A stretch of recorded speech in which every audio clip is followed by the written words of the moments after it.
후반부에는 그로부터 2년이 지난 후에 이제 압살롬의 복수가 나오게 됩니다.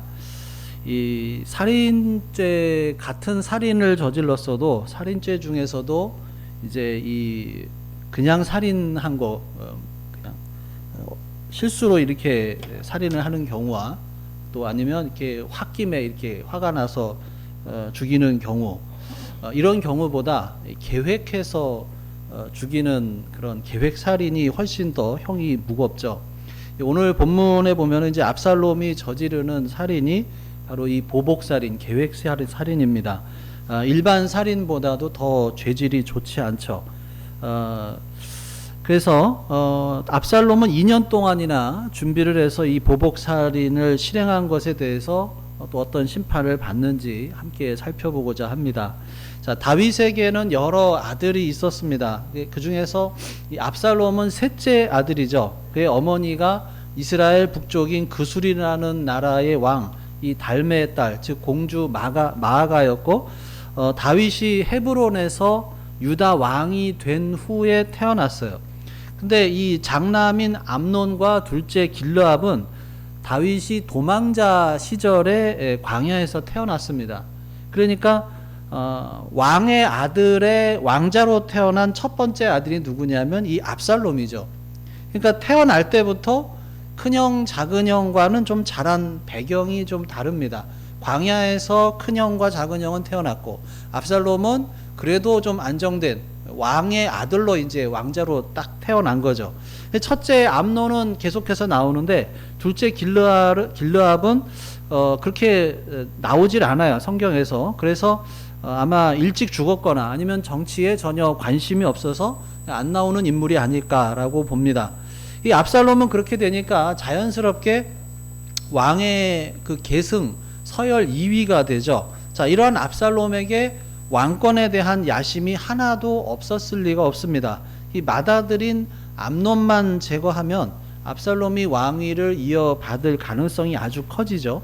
자, 그런 상황에서 우리가 지난주에 살펴본 그 압살롬이 암논을 제거할 좋은 명분이 생겼습니다. 바로 자기 누이 동생 다말이 암논에게 성폭행을 당한 거죠.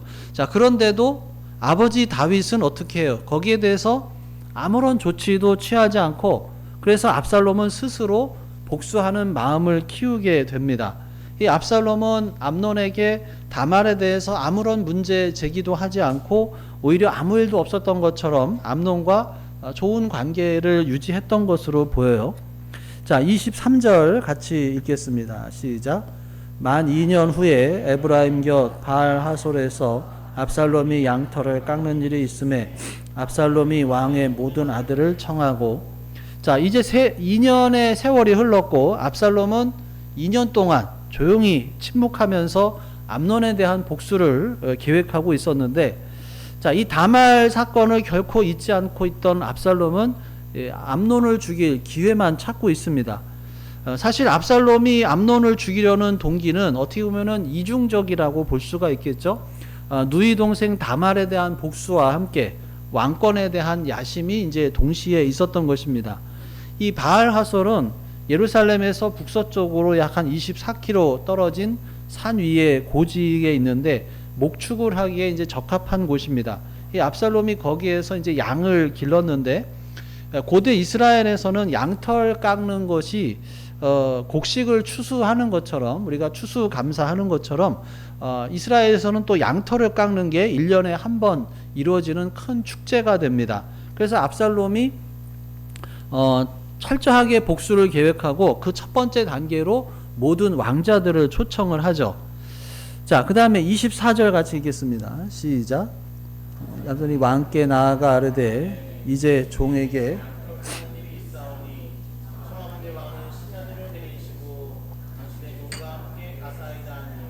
자, 다윗은 모든 아들을 잔치에 초청한 다음에 그 다음에 이제 다윗과 그의 신하들까지 다 초청을 합니다. 자, 그런데 다윗이 어떻게 반응을 하느냐? 자, 25절 읽겠습니다. 시작. 왕이 압살롬에게 이르되 아니라 내 아들아 이제 우리가 다 갈 것이 없다. 내게 누를 끼칠까 하노라 하니라. 압살롬이 그에게 간청하였으나 그가 가지 아니하고 그에게 복을 비는지라. 자, 다윗이 거절의 의사를 밝힙니다.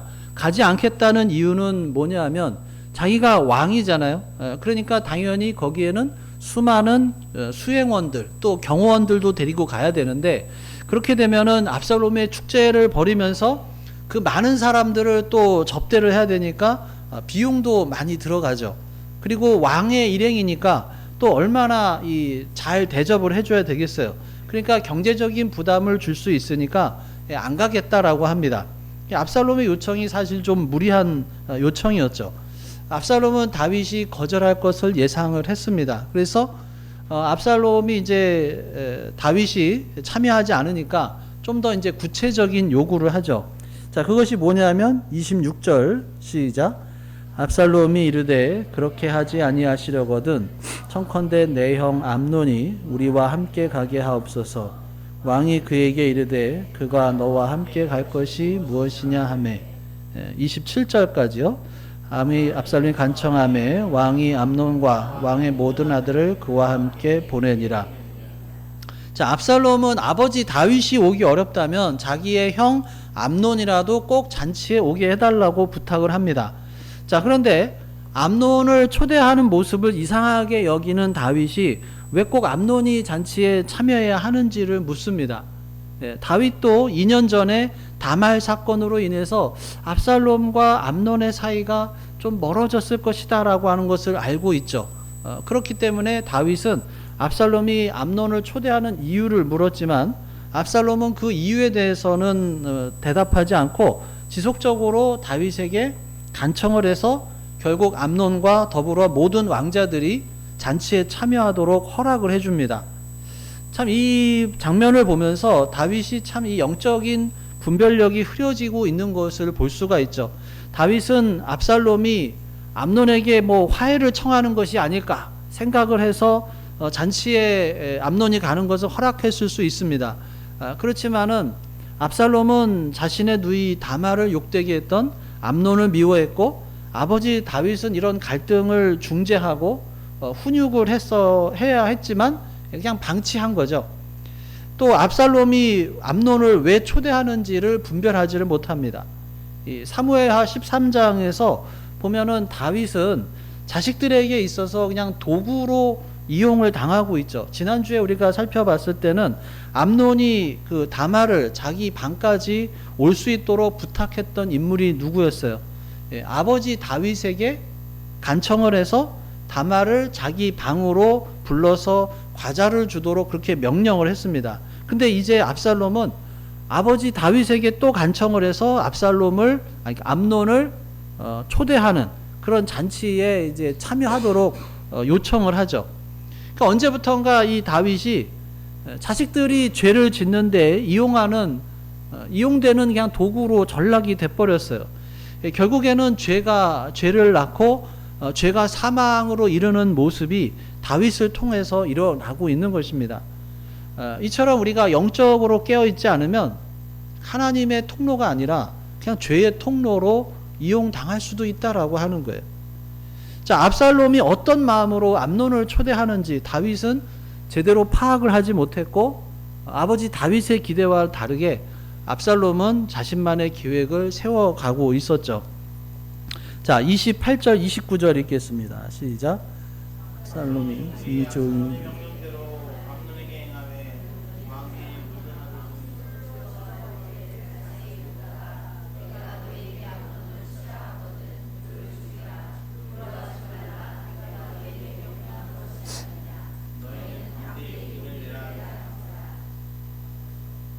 (29절까지요) 압살롬의 종들이 압살롬의 명령대로 암논에게 행하매 왕의 모든 아들들이 일어나 각기 노새를 타고 도망하니라.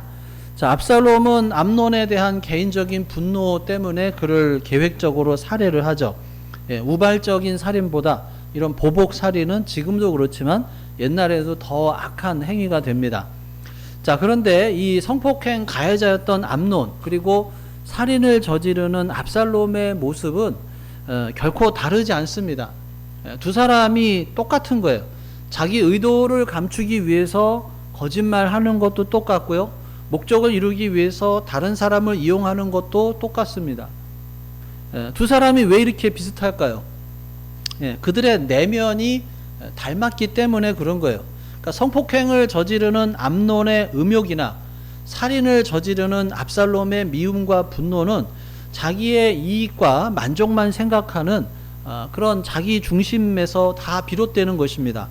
암논이나 압살롬의 이런 악한 행동은 하나님과 다른 사람을 생각하기보다는 자기 중심의 마음에서 나오는 것이죠.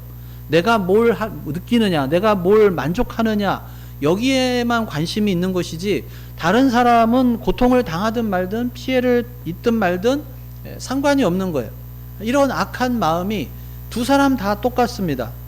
자, 이런 악한 행동의 모든 뒷면에는 자기 중심의 마음이 있는 거예요. 자기 중심적인 그런 죄가 도사리고 있습니다. 우리 믿는 사람도 똑같아요. 우리가 예수님을 믿고 구원을 받았다 하더라도 우리들 안에는 옛날 속성이 남아 있습니다. 우리들에게 두 가지 속성이 있죠. 옛날 속성이 있고 새로운 속성이 있습니다. 예수님을 믿기 전에 옛 속성이 있고 예수님을 믿고 나서 새롭게 된 속성이 있어요. 예수님을 믿고 구원받은 후에는 예수님을 따라서 사랑과 용서와 헌신의 삶을 살아가게 되지만, 그렇지만은 불쑥불쑥 또 옛날 모습이 나타나게 돼요. 그러니까 옛날 모습이 예수님을 믿었다고 해서 없어지는 것이 아닙니다. 이거를 착각하면 안 돼요. 예수님을 믿으면 천사처럼 변하고 죄를 절대로 짓지 않는 것이 아니에요. 죄를 안 짓는 것이 아니라 죄를 짓는 옛 속성은 우리 속에 남아있지만 그것을 새로운 속성으로 다스리는 거예요. 그러니까 없애는 게 아니라 다스리는 것입니다. 왜냐하면 이 땅에 사는 동안에는 우리가 이 죄의 속성이 없어지지 않기 때문에 그런 거예요. 그래서 우리 안에 이런 죄악이 하나님과 다른 사람 중심으로 사는 모습으로 변하려면 성령님의 강력한 역사가 있어야 되고 그 아래서 철저한 훈련이 필요합니다. 무엇보다도 나의 죄를 철저하게 인정하고 그런 모습이 보일 때마다 즉시 또 온전히 회개해야 하는 거예요. 그렇게 함으로써 하나님의 은혜 안에 계속 거해야 하는 것입니다. 사랑하는 여러분, 우리가 꼭 이것을 기억해야 돼요. 믿는 사람도 은혜에서 멀어지면 죄의 길로 가게 되어 있어요. 우리가 예수님을 믿지만 은혜의 자리에 계속 머물러 있지 않으면 죄의 길로 가게 되어 있습니다. 왜? 옛날에 그 속성이 있기 때문에 그런 거예요. 죄를 이기는 길은 내 힘으로 죄하고 맞서서 싸우는 것이 아닙니다. 죄를 이기는 길은 하나님의 은혜에 깊이 빠져들고 젖어드는 그런 삶을 사는 거예요. 그러니까 어떻게 해서든지 나 자신을 은혜의 자리에 계속 갖다 놔야 돼요. 나 자신을. 그래서 우리가 이런 예배 자리에도 오는 것이고 기도하는 것이고 또 말씀을 읽는 것이고 묵상을 하는 것이고 또 목장에 가서 나누고 사랑하고 섬기고 봉사하고 이런 하나님의 은혜의 자리에 나를 계속 붙여놔야 되는 거예요. 그렇지 않으면 어느 순간인가 또 죄의 길로 빠지게 되어 있습니다. 한눈 팔고 넘어지게 돼 있어요. 다윗도 넘어졌는데 뭐 우리라고 안 그러겠어요? 우리는 훨씬 더 연약한데 안 그러겠냐는 거예요. 그렇지만은 하나님의 은혜를 사모하고 예배하고 기도하며 또 말씀을 읽고 묵상하며 또 말씀을 실천하기 위해서 애쓰면서 나아갈 때 이겨낼 수 있다라고 하는 것입니다. 사실 다윗이 조금만 더 민감했더라면, 조금만 더 신경을 썼더라면 이 비극을 막을 수 있었을 거예요. 결국 이것은 암논의 죄를 보고도 징계하지 않았고 압살롬의 이 수상한 움직임에 대해서 민감하게 반응하지도 않았던 다윗 때문에 일어난 결과라고도 할 수 있습니다. 동시에 우리 그리스도인들은 결코 악을 악으로 갚아서 안 된다는 것을 결단하고 나아가야 되는 거예요. 악을 악으로 갚으면 시원할 것 같고 통쾌할 것 같죠. 뭐 일명 사이다라고 막 그러잖아요. 그런 통쾌하게 막 갚고 나면. 이 결국에는 멸망으로 가는 길이라는 거예요. 예수님께서 누구보다도 악을 징계할 수 있는 분이신데 그냥 당하셨어요. 오히려 악을 선으로 갚으시고 그래서 모든 사람을 구원하셨습니다. 자기를 죽이는 사람들조차 구원하기를 원하셨고 용서하셨어요. 그것이 생명의 길이고 우리 그리스도인의 삶인 줄로 믿습니다. 나를 한 대 때리면 나도 한 대 때리는 거 누구나 하는 일이죠.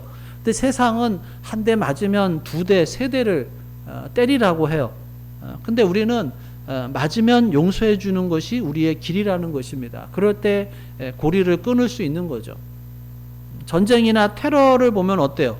지금도 이스라엘과 하마스의 이제 전쟁이 계속 되고 지금은 잠깐 휴전한다고 하는데 포로 교환하고 나서 또 싸운대요. 이쪽에서 저쪽을 가서 정복하면 끝나느냐? 아니라는 거예요. 억눌린 쪽에서 테러하고 또 죽입니다. 그럼 이쪽에 가서 또 죽이고 저쪽에서도 또 공격하고 암살하고 이 악의 고리가 끝나질 않아요. 이 악의 고리는 선으로, 용서로, 사랑으로만 끊어질 수가 있는 것입니다. 그것을 예수님께서 하셨고 예수님을 따르는 우리도 그렇게 하기를 원하신다는 거예요. 자, 30절, 31절 읽겠습니다. 시작. 그들이 길에 있을 때에 압살롬이 왕의 모든 아들들을 죽이고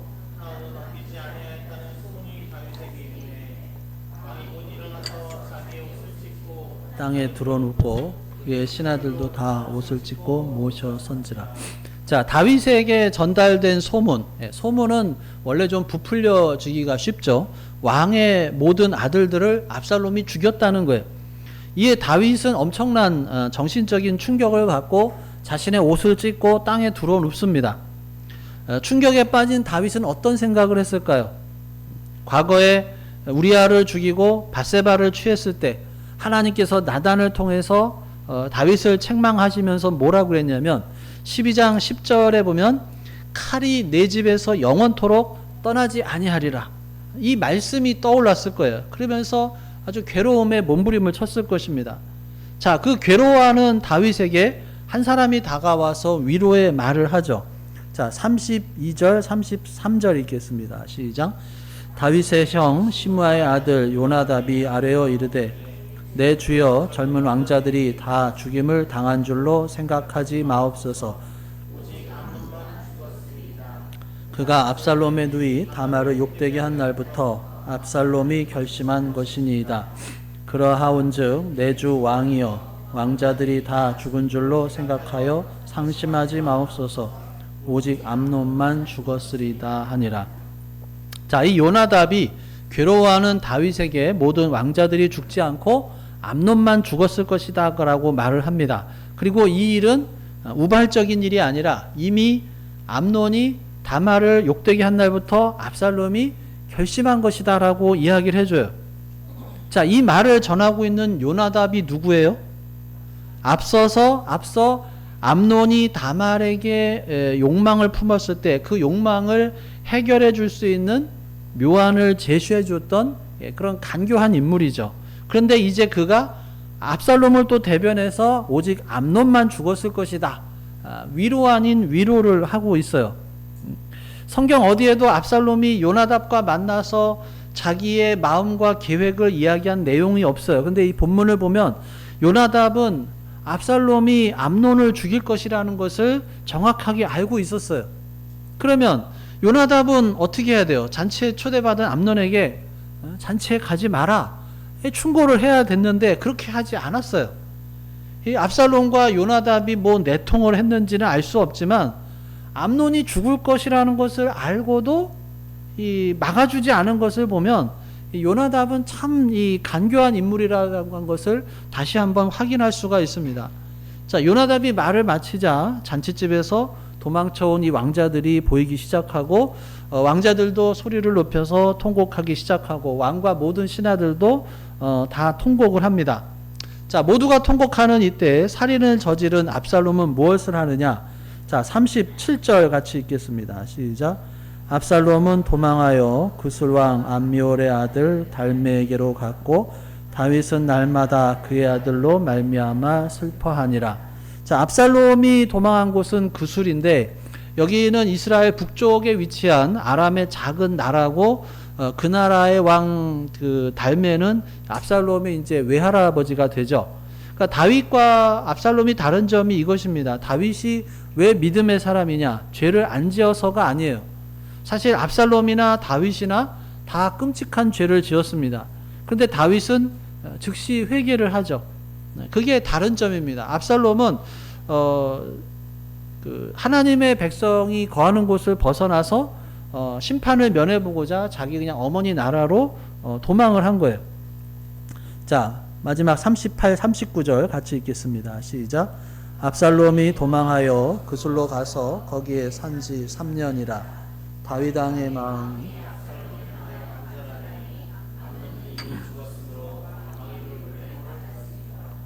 네. 자, 다윗의 분노는 시간이 지나면서 점차 사라지고 그리고 암논은 이미 죽었으므로 왕이 위로를 받았다라고 하는 것은 이제 점점 그 고통을 이제 잊었다라고 하는 뜻이죠. 위로를 받았다는 것은. 자, 이 분노가 사라지니까 이제 압살롬을 보고 싶은 또 그의 마음이 간절해지기 시작합니다. 막 분노하다가도 또 세월이 지나면 그리워지는 거죠. 자, 다윗은 자녀에게 자기의 신앙을 잘 전수하고 가르치는데 실패를 합니다. 이게 참 쉽지가 않죠. 우리들의 신앙을 자녀에게 전수한다. 이게 어렵습니다. 다윗은 참 신앙도 좋고 늘 하나님 앞에 나아가고 하나님께 인정받는 사람이고 하나님 마음에 꼭 드는 사람이었어요. 그런데 보면 자녀들을 보면 또 그렇지를 못해요. 왜 그럴까요? 이 다윗의 아내들이 믿음의 여인들이 아니었기 때문에 그래요. 이 암논과 압살롬의 행동을 보면 하나님을 두려워하지 않는 그런 모습이에요. 지금도 그렇지만 특히 이 고대 사회에서 자녀 교육에 있어서 어머니의 역할이 아주 중요했습니다. 다윗의 아내들은 믿음의 여인들이 아니었고 그래서 그 자녀들도 믿음의 사람이 되지를 못했어요. 이 자녀를 하나님의 말씀대로 양육하지 않으면 이 암논이나 압살롬처럼 그냥 자기 중심적인 사람이 되기 때문에 사도 바울이 권면한 것처럼 자녀를 주의 교훈과 훈계로 양육해야 하는 것입니다. 여러분, 믿음의 사람, 하나님의 마음에 맞는 사람은 죄를 짓지 않느냐? 그렇지가 않죠. 누구나 다 죄를 짓습니다. 그러니까 중요한 것은 우리들의 삶에서 죄를 안 짓는 것이 아니라, 왜냐하면 죄를 안 짓는 사람이 없으니까요. 저와 여러분들 다 죄를 지으면서 살아가요. 아까도 말씀드린 것처럼 이 죄성이 있기 때문에 그렇습니다. 근데 중요한 것은 이 죄를 범할 때 어떻게 하느냐? 다윗처럼 돌이키느냐? 아니면 암논이나 압살롬처럼 죄를 덮으면서 그냥 계속 악의 길을 가느냐라고 하는 거예요. 여러분, 하나님께서는 회개하는 마음을 기뻐하셔요. 그래서 시편 51편에서 회개하며 이렇게 말을 하죠. 하나님께서 구하시는 제사는 상한 심령이라. 이번 주 하가다 말씀이에요. 하나님께서 기뻐하시는 사람은 완벽한 사람이 아니에요.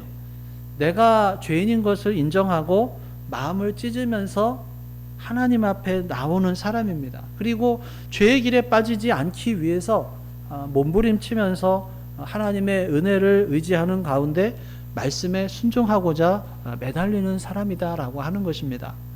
사랑하는 여러분, 우리 모두가 또 우리 가정이 또 우리들의 자녀가 이렇게 하나님을 전심으로 찾으며 또 하나님께 인정받는 사람이 될 수 있기를 주님의 이름으로 축원합니다. 기도하겠습니다. 오늘 주신 말씀 생각하며 함께 기도합니다.